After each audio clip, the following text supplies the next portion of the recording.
Bonjour et soyez les bienvenus dans ce nouveau numéro de Chemin de Traverse.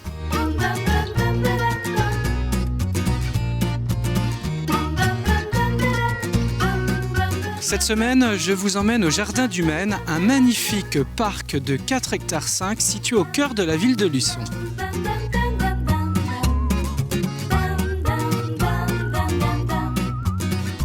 Alors d'abord, pour vous raconter l'histoire étonnante de ce jardin, je pars tout de suite à la rencontre de Claude Loisy qui m'attend juste un peu plus loin.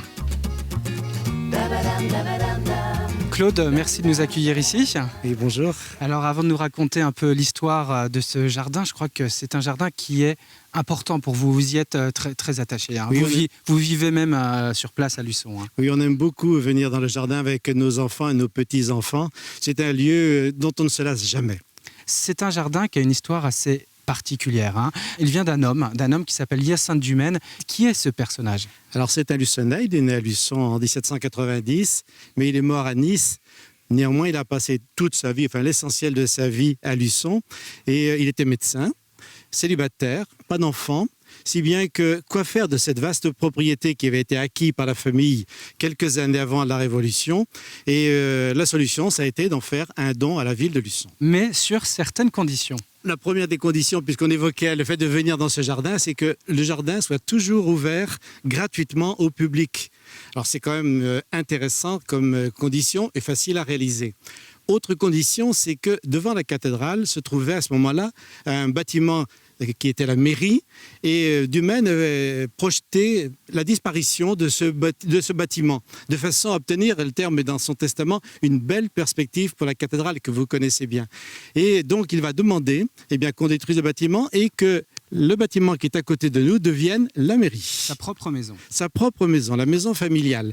La troisième condition, il demande qu'on édifie pour ses parents et pour lui des tombeaux qui se trouvent tout près du jardin du Maine et que chaque année, on dise une messe à la mémoire de cette famille. C'est un testament qui est toujours respecté.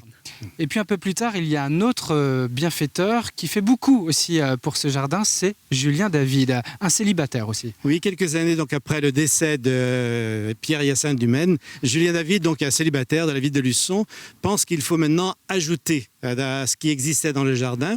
Alors, entre autres, il va faire installer le kiosque, quand même un lieu agréable pour les concerts, par exemple les fins de dimanche, c'est intéressant. Et puis surtout, toutes les pièces d'eau dans le jardin. Alors pour cela, il va faire édifier un château d'eau qui est propre au jardin, et puis 2 bassins, un petit bassin et une grande pièce d'eau qui est un lieu très agréable de promenade. Alors Claude Loisy, merci beaucoup. Maintenant, je vous propose d'aller vous balader dans ce jardin avec quelqu'un qui le connaît comme sa poche. C'est Jean-Pierre Péquin. Il était responsable des espaces verts ici pendant des décennies.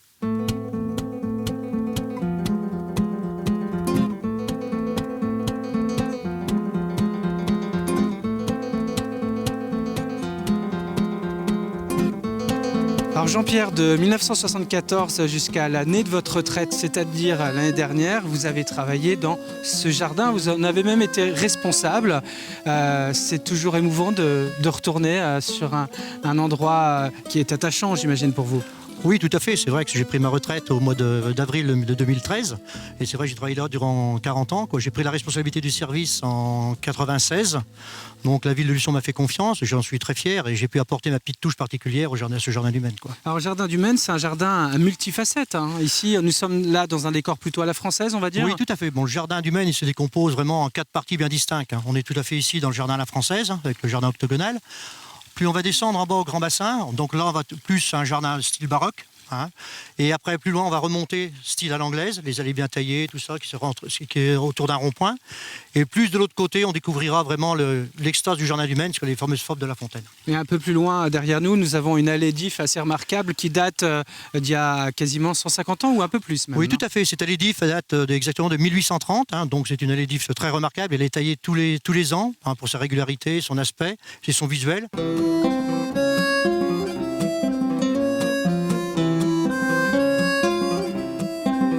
Alors Jean-Pierre, là, nous sommes plutôt dans une partie d'ambiance plutôt baroque. Hein. Tout à fait. On est dans la partie bosse du jardin du Maine, là où a été créé cet étang là, c'est une pièce d'eau qui fait 900 mètres carrés. Exclusivement, il y a beaucoup de poissons qui sont à l'intérieur. Et aussi, on a quelques essences remarquables, comme le noyer d'Amérique, arbre classé par la préfecture de la Vendée.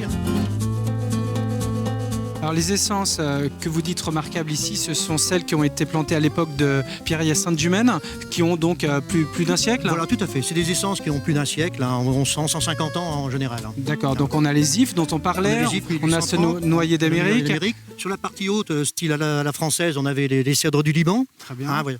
Et quelques essences qui étaient introduites récemment suite à la tempête de 99, comme le séquoia Saint-Pierre-Virens, des liquides ambar, puis le chêne liège. Chêne-liège, ginkgo biloba aussi. Et le ginkgo biloba, c'est la partie grande pelouse.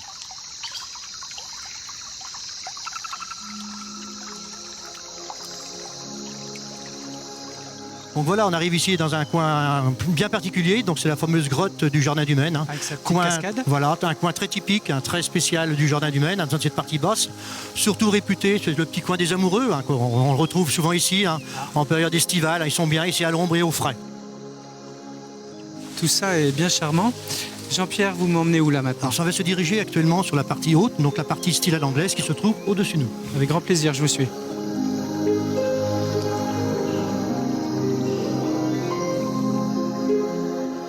Alors apparemment Jean-Pierre nous a un peu devancé. Profitons-en pour nous échapper et aller découvrir un reportage sur le vignoble vendéen. Alors plus particulièrement sur la vendange mécanique et la vendange manuelle. C'est un reportage signé Anthony Jamin.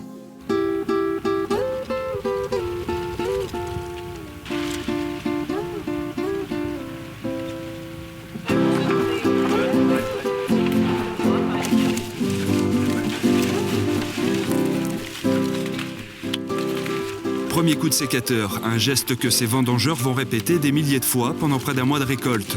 Nous sommes le 12 septembre, à la veille du banc des vendanges. 40 hectares sur les 120 du domaine sont vendangés manuellement et ça commence par cette parcelle de 2 hectares consacrée à la production d'un vin effervescent. Pour les vins effervescents, il faut toujours récolter un peu plus tôt que pour des vins sans bulles sur les vins tranquilles. Et donc on ne rentre pas dans les critères de l'AOC, on cherche plutôt des vins avec de la fraîcheur, des raisins avec de la fraîcheur, avec un peu d'acidité. Et donc là, c'est vraiment la date optimale pour faire des vins effervescents en ce moment-là. Il y a encore un mois, de telles vendanges étaient difficilement envisageables. Le retour du soleil et les températures estivales ont tout changé. Aujourd'hui, les grains sont de qualité et pour ces blancs de noir, vendange manuelle obligatoire. Sur ce genre de parcelle, on demande à ce que les vendangeurs ramassent la totalité, alors excepté bien sûr les raisins qui ne sont pas mûrs ou les raisins altérés. C'est forcément fait à la main, ça c'est obligatoire parce qu'autrement si on le fait à la machine, on aura forcément de la couleur. Au final, 10 000 bouteilles de ce vin de niche devraient sortir de ces 2 hectares de vignes. 15 jours plus tard, à Pissotte, sur le domaine de Mathieu Coirier. Depuis quelques jours ici, les vignes tremblent. Les 24 hectares du vignoble sont exclusivement vendangés mécaniquement. Oui, tout se fait en mécanique ici à Pissotte, oui. Hein, c'est une machine qui trie, qui égrène sur place. Et nous ramassons, nous récoltons à la cave finalement que le meilleur de ce tri de machine. J'aime bien récolter du raisin très frais déjà, donc en fait on peut commencer à la machine très tôt le matin. À 6h30, 7h, la machine est déjà dans les rangs. Et on peut arrêter, s'il fait vraiment un peu trop chaud, on peut arrêter à 10h30, 11h. Voilà. Ce qui sera un petit peu plus délicat avec de la main-d'œuvre à déplacer, peut-être pour 3-4 heures de travail par journée, quoi. Tout comme en pays mareuillais, la belle météo de ces dernières semaines est encourageante pour les vins de Pissotte. La qualité des grains arrivés à maturité permet d'envisager une bien meilleure récolte que les 2 années passées. On a ramassé pour l'instant les pinots noirs qui ont vraiment un potentiel aromatique très intéressant, avec des belles matières, de beaux arômes, de très belles couleurs. J'espère atteindre les 50-55 hectare sur les rouges et les 55-60 sur les blancs et rosés. Ce qui sont les quotas autorisés en AOC Fief Vendéen, Pissotte.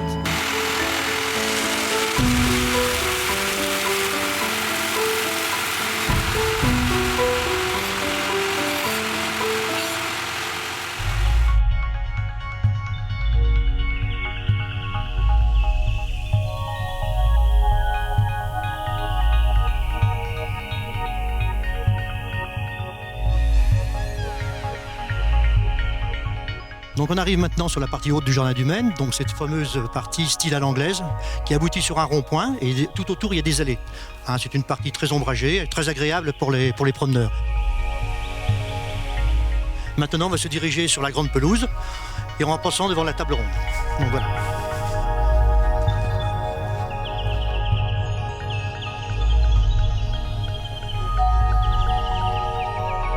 Alors ici, nous voilà donc maintenant, Jean-Pierre, sur la grande pelouse où les jardiniers laissent libre cours à leur imagination avec de l'arte-pierre. Ça, voilà, exactement. On est sur la partie grande pelouse, hein, qu'on appelle ça stipulalement. Donc il y a plein de fables de La Fontaine. Il y a le loup et l'agneau, il y a le renard et la cigogne, le coq et la perle.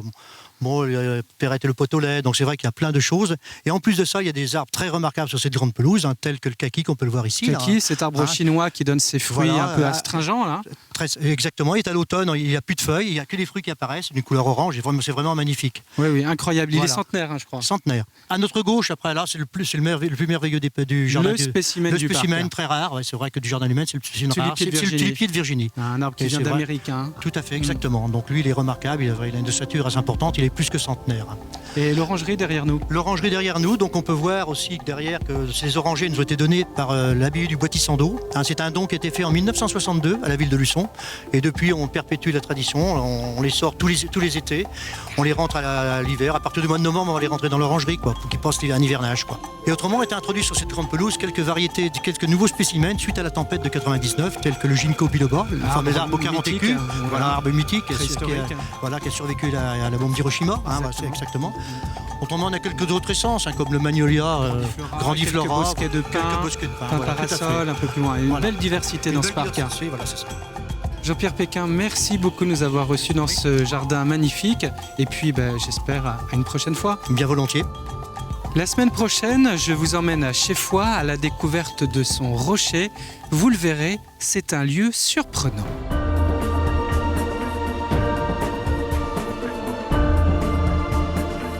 Courage, puisqu'on va être récompensé de notre effort à l'arrivée avec un panorama exceptionnel.